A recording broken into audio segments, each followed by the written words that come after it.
Students, अभी हमारा जो टॉपिक है दैट इज साइक्लोट्रॉन। और अभी जो कुछ भी कहा जाएगा ना, बस एक बार उसको सुन लेना प्यार से, छोटी छोटी बातों को नोट कर लेना। साइक्लोट्रॉन आपके दिमाग में हमेशा के लिए बैठ जाएगा, समझ रहे हो ना। एक एक बात आपको साइक्लोट्रॉन की क्लियर हो जाएगी। देखिए, तो अगर मैं कहता हूं साइक्लोट्रॉन क्या है, तो बस याद रखिए साइक्लोट्रॉन एक ऐसा डिवाइस है जिसका काम होता है चार्ज पार्टिकल को एक्सेलरेट कराना, मतलब इसकी वेलोसिटी को बढ़ाना बढ़ाना बढ़ाना बढ़ाना, और वेलोसिटी को इतना बढ़ा देना कि ये न्यूक्लियस से टकराए तो न्यूक्लियर रिएक्शन हो जाए, न्यूक्लियस से टकराए तो न्यूक्लियस जो है ना टूट जाए, न्यूक्लियस से चार्ज पार्टिकल्स निकलने लग जाएं। समझ रहे हो? दैट मींस अगर मैं आपसे कहूं कि भाई साइक्लोट्रॉन क्या है, तो भाई साइक्लोट्रॉन एक ऐसा डिवाइस है जिसका काम होता है चार्ज पार्टिकल्स को एक्सेलरेट कराना up to very very high velocity. ठीक है, अब ये कौन कौन से चार्ज पार्टिकल्स हो सकते हैं, जैसे कि प्रोटॉन हो गया, न्यूट्रॉन हो गया, अल्फा पार्टिकल्स हो गए। अगर आप चाहें कि सर इलेक्ट्रॉन भी तो चार्ज पार्टिकल है, क्या एक्सेलरेट करा सकते हैं, तो हमारा आंसर है बिल्कुल एक्सेलरेट करा सकते हैं। लेकिन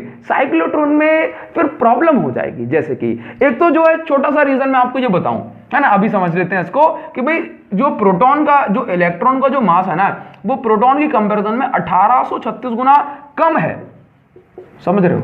तो इसका मतलब है कि प्रोटॉन का, न्यूट्रॉन का, अल्फा पार्टिकल का मास अच्छा खासा है, मतलब आप इसको वेलोसिटी देते हैं बहुत ज्यादा वेलोसिटी, लेकिन इनकी वेलोसिटी लाइट की कंपैरिजन में इनकंपैरेबल होती है। लेकिन जबकि इलेक्ट्रॉन का मास बहुत कम है, इलेक्ट्रॉन का मास कम होने से इलेक्ट्रॉन को वेलोसिटी बहुत ज्यादा मिल जाएगी, जिसके कारण से इलेक्ट्रॉन की जो वेलोसिटी है, इलेक्ट्रॉन की वेलोसिटी लाइट के कंपैरेबल पहुंचाई जा सकती है साइक्लोट्रॉन से। अगर ऐसा हो गया तो फिर क्या होगा, तो फिर जब according to theory of relativity जब किसी पार्टिकल की जो वेलोसिटी है लाइट के कंपैरेबल हो जाती है, तो क्या होता है कि उस पार्टिकल का मास बढ़ने लगता है। जब पार्टिकल का मास बढ़ने लगेगा तो इस साइक्लोट्रॉन में जो है टाइम पीरियड की भी वैल्यू चेंज होगी, जिसके कारण से फ्रीक्वेंसी भी चेंज होगा, तो फिर हमारे साइक्लोट्रॉन इलेक्ट्रॉन को फिर एक्सेलरेट नहीं करा पाएगा, समझे। तो यहां पर आप साइक्लोट्रॉन से कौन कौन से पार्टिकल्स को एक्सेलरेट करा सकते हो, जो थोड़े से हैवी पार्टिकल्स हो। कैसे हो? हैवी पार्टिकल्स हो। तो साइक्लोट्रॉन में आप प्रोटॉन, न्यूट्रॉन, अल्फा पार्टिकल इनको आसानी से एक्सेलरेट करा सकते हैं। नाउ अभी ऐसी जरूरत क्यों पड़ती है, तो जरूरत इसलिए पड़ती है बिकॉज मान के चलिए अगर आपको न्यूक्लियर रिएक्शन करानी है, न्यूक्लियस की स्टडी करनी है, तो आपको इस न्यूक्लियस को ब्रेक करना पड़ेगा, और ब्रेक करने के लिए कोई चार्ज पार्टिकल बहुत ज्यादा हैवी वेलोसिटी के साथ आएगा, इसमें जो है फंस जाएगा और जाकर के जो है इस न्यूक्लियस में टुकड़े होने स्टार्ट हो जाएंगे, या ये डिके होना स्टार्ट हो जाएगी, तो हम इसकी स्टडी कर सकते हैं। ठीक है ना। नाउ तो अभी ये हो गया इसका यूज। नाउ अगर आपसे कहा जाए कि छोटे से बेसिक इसमें क्या जरूरत पड़ते हैं, तो सारी चीजें बस दो बातें याद रखना कि मैग्नेटिक फोर्स जो होता है किसी भी चार्ज पार्टिकल पर, अगर मैग्नेटिक फोर्स लग रहा है, किसी भी चार्ज पार्टिकल पर अगर मैग्नेटिक फोर्स लग रहा है, तो वो मैग्नेटिक फोर्स उस चार्ज पार्टिकल की वेलोसिटी को चेंज नहीं करता। याद रखो, does not change the velocity, does not change the velocity of charge. Magnetic force only उस चार्ज पार्टिकल को अपने पाथ से डेविएट कराता है, दैट मींस सर्कुलर मोशन करा सकता है। दैट मींस मैग्नेटिक फोर्स सिर्फ डायरेक्शन को चेंज कर सकता है, वेलोसिटी की वैल्यू को नहीं। It does not change the magnitude of velocity but it changes the direction of velocity। याद रखिएगा, याद रखो एक और बार कि मैग्नेटिक फोर्स वेलोसिटी को नहीं बदलता, इसका मैग्नीट्यूड नहीं बदलता, इसकी वैल्यू की वेलोसिटी की वैल्यू नहीं बदलता, सिर्फ इसकी डायरेक्शन बदलता है। जबकि इलेक्ट्रिक फोर्स की अगर हम बात करें तो भाई इलेक्ट्रिक फोर्स क्या करता है, जैसे मान के चलो मैग्नेटिक फोर्स क्या करेगा, इसको घुमा देगा। जबकि मान के चलो कोई पार्टिकल ऐसे जा रहा है, अब इस पे इलेक्ट्रिक फोर्स लगा, तो इलेक्ट्रिक फोर्स लगेगा, ये इस पार्टिकल की वेलोसिटी को बढ़ा के इसको उसी डायरेक्शन में ले जाएगी। समझ रहे हो? तो इलेक्ट्रिक फोर्स क्या करता है, तो इसमें लिखना electric force does not change. ठीक है, इलेक्ट्रिक फोर्स क्या करता है, सॉरी, हाँ जी, इलेक्ट्रिक फोर्स वेलोसिटी बदलता है। इलेक्ट्रिक फोर्स वेलोसिटी तो बढ़ाता है लेकिन डायरेक्शन नहीं बदलता। इलेक्ट्रिक फोर्स क्या करता है, इलेक्ट्रिक फोर्स वेलोसिटी तो बदलता है लेकिन डायरेक्शन नहीं बदलता। बस ये बात याद रखनी है। तो अगर मुझे किसी चार्ज पार्टिकल की वेलोसिटी बढ़ानी है तो इलेक्ट्रिक फोर्स से बढ़ाऊंगा, और अगर किसी चार्ज पार्टिकल की वेलोसिटी की डायरेक्शन बदलनी है तो मैग्नेटिक फोर्स से बदलूंगा। तो साइक्लोट्रॉन के अंदर हम इलेक्ट्रिक और मैग्नेटिक फोर्स फोर्स दोनों का यूज करते हैं। अब ये कैसे होता है इस पर ध्यान देना। साइक्लोट्रॉन के अंदर बेसिकली हम परपेंडिकुलर, कैसी, साइक्लोट्रॉन के अंदर हम cross electric and magnetic field का यूज करते हैं। कैसी, cross electric and magnetic field का यूज करते हैं। दैट मींस इलेक्ट्रिक फील्ड और मैग्नेटिक फील्ड जो है एक दूसरे के परपेंडिकुलर होती है। कैसी होती है, परपेंडिकुलर, यहां पे देखते हैं। लेकिन उससे पहले हमें यह समझना है कि मेटल के अंदर, हमने पढ़ा है ना, electric field inside metal, electric field is zero inside metal.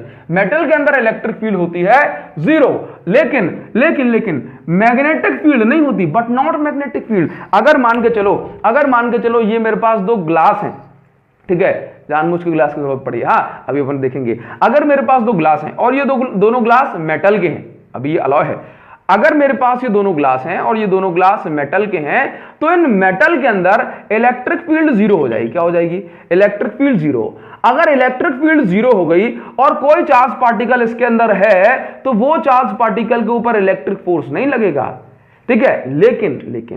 लेकिन मेटल के अंदर मैग्नेटिक मैग्नेटिक फोर्स जीरो नहीं होता। तो आप याद रखिए कि यहां पर अगर इसके अंदर कोई चार्ज पार्टिकल है, तो इसके अंदर कोई चार्ज पार्टिकल है ना, तो इस चार्ज पार्टिकल के अंदर मैग्नेटिक फोर्स तो लग रहा होगा। इसका मतलब है कुछ चार्ज पार्टिकल की डायरेक्शन तो बदल रही होगी, लेकिन इलेक्ट्रिक फोर्स नहीं लग रहा होगा। इसका मतलब है कि वो चार्ज पार्टिकल एक्सेलरेट नहीं कर सकता, उसकी वेलोसिटी नहीं बदलेगी।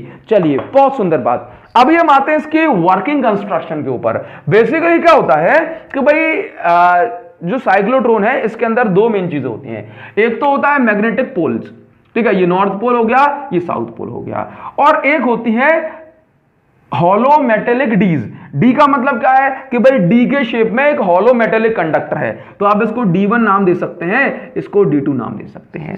और यहां पर एक और चीज की जरूरत होती है, that is called high frequency oscillator. क्या, हाई फ्रीक्वेंसी ऑसिलेटर। ऑसिलेटर क्या करता है भाई, ऑसिलेटर क्या करता है, इसकी पोलैरिटी को चेंज करता है, ऑसिलेट कराता है। एक बार ये पॉजिटिव, एक बार ये पॉजिटिव, एक बार ये पॉजिटिव तो ये नेगेटिव, देन ये पॉजिटिव, ये नेगेटिव, देन अगली साइकिल में ये पॉजिटिव। समझ रहे हो। तो मेन चीज क्या होती चल रही है कि एक साइकिल में इसकी डायरेक्शन दो बार बदलती है, ये पॉजिटिव, ये नेगेटिव, फिर अगली हाफ साइकिल में ये पॉजिटिव, ये नेगेटिव। समझे ना। तो ऑसिलेटर काम क्या है, ऑसिलेटर काम है इसकी पोलैरिटी को ऑसिलेट कराना। समझे ना।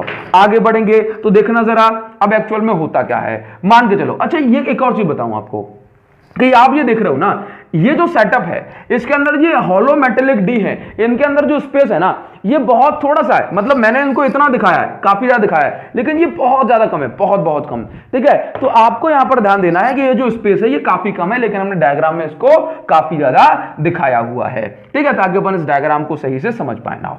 आगे बढ़ेंगे थोड़ा सा, और आपको एक और बात समझाना चाह रहा हूं। जैसे मान के चलिए ये मेरे पास ये सेटअप कैसे रखा हुआ है। ये सेटअप ऐसे रखा हुआ है कि जो डी है, मेटेलिक जो डी है, ये कुछ जैसे नॉर्थ पोल ऊपर है, ठीक है, नॉर्थ पोल ऊपर है, साउथ पोल नीचे है, तो मैग्नेटिक फील्ड नीचे, मैग्नेटिक फील्ड इज डाउनवर्ड। और जो आप देख रहे हो ना डी, ये डी कुछ ऐसे रखी हुई है इस तरह से, समझ गई, ऐसे। तो मैग्नेटिक फील्ड की डायरेक्शन ऊपर से नीचे, और डी जो है ऐसे रखी हुई है। तो आई होप आपको ये जो है ना जो सेटअप है ये समझ आ रहा होगा। तो मैं यहां पर दिखा सकता हूं कि भाई मैग्नेटिक फील्ड ये रही है, ठीक है ना।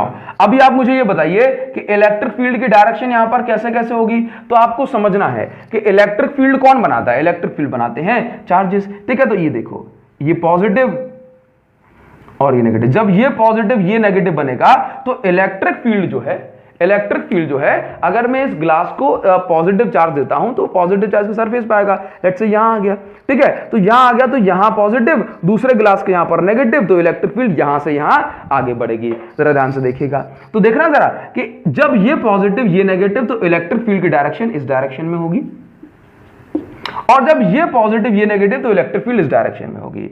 लेट अस कंसीडर कि मान के चलो कि हमने एक चार्ज पार्टिकल यहां सिस्टम में एंटर कराया, ठीक है। और देखो यहां पर अपन जो है जो इसकी एग्जिट है वो भी बनाएंगे अभी। आप चाहो तो इसमें एग्जिट बना सकते हो यहाँ पर नाउ। ये क्या हो जाएगा, चार्ज पार्टिकल जब ज्यादा एक्सेलरेट हो जाएगा तो वो यहाँ से निकल जाएगा नाउ। अभी ध्यान से देखना, मान के चलो इनिशियली क्या हुआ कि एक चार्ज पार्टिकल हमने इस डायरेक्शन में प्रोजेक्ट कराया, ठीक है। अब ये हमने पॉजिटिव लिया, ध्यान से देखना, पॉजिटिव चार्ज पार्टिकल।